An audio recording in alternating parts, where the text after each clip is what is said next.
Hi, hi, my friend.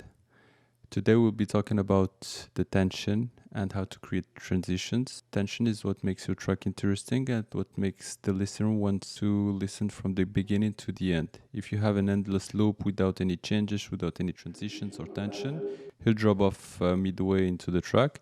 But if you want him to listen to everything, you need to create tension. And to create tension, you need to be using transitions. So let's dig in.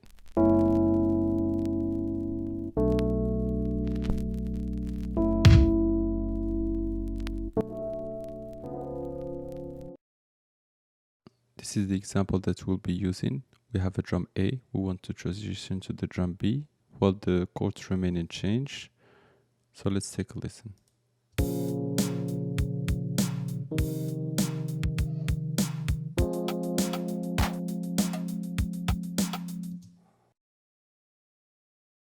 First example is pretty simple. It's used a lot by DJs and I'm pretty sure you'll recognize it. In the drum track, you will add an EQ8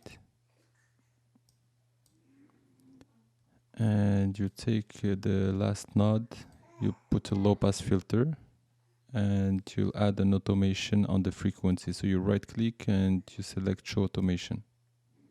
You want to make sure that this is at the very end. At the moment when the B track starts, this will go back to its normal level, and at the beginning it's at the normal level, and here we'll create an automation for the frequency. So notice how it will move here. Let's listen.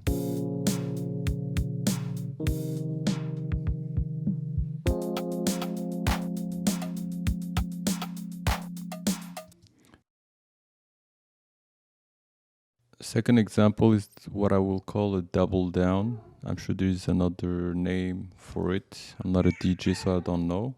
But basically you have this drum loop that is a 2-bar loop, and you'll duplicate and you'll take half of it and you'll duplicate this half.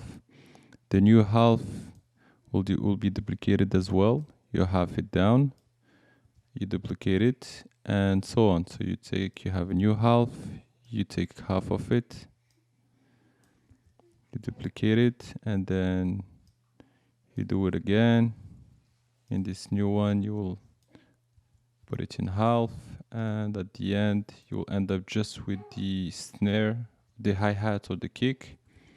So you can create some tension by putting a lot of it, maybe a bar or 2 bars. Sometimes they put it for 8 or 10 bars, anyhow.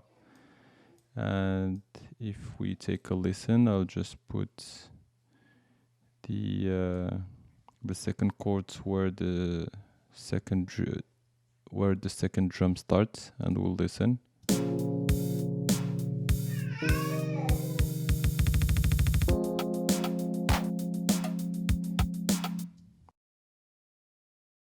For the third one, we'll take the initial drum loop, and at the very end, the last bar, we'll keep the first kick, but we'll remove everything else but the hi-hat. So we have the first kick and the hi-hat going. Let's listen.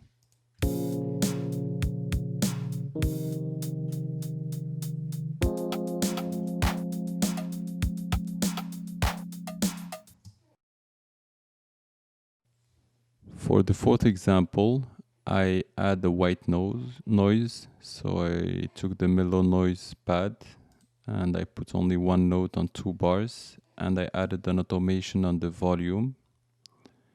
So what happens is this noisy sound becomes higher and higher, and the listener just want to get rid of it, and you just stop it when the second bar starts, so it creates some tension and then relief. So let's listen.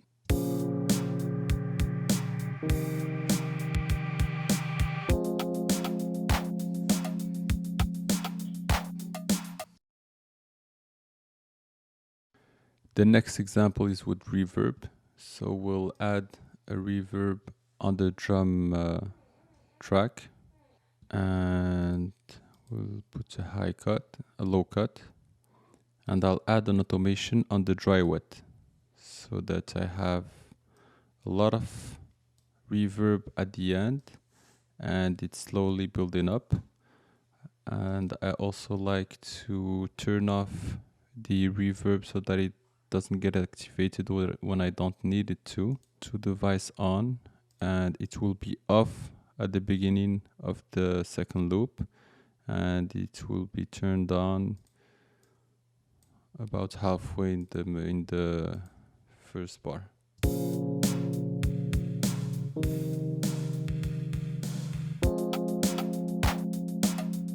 So let's listen without the chords.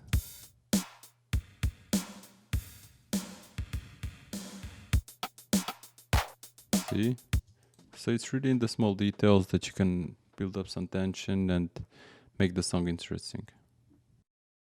I hope you enjoyed the video, and if you have any comments or suggestion on different transitions and how to create tension, I'd love to hear them from you. So please put them in the comment section below, and see you next time.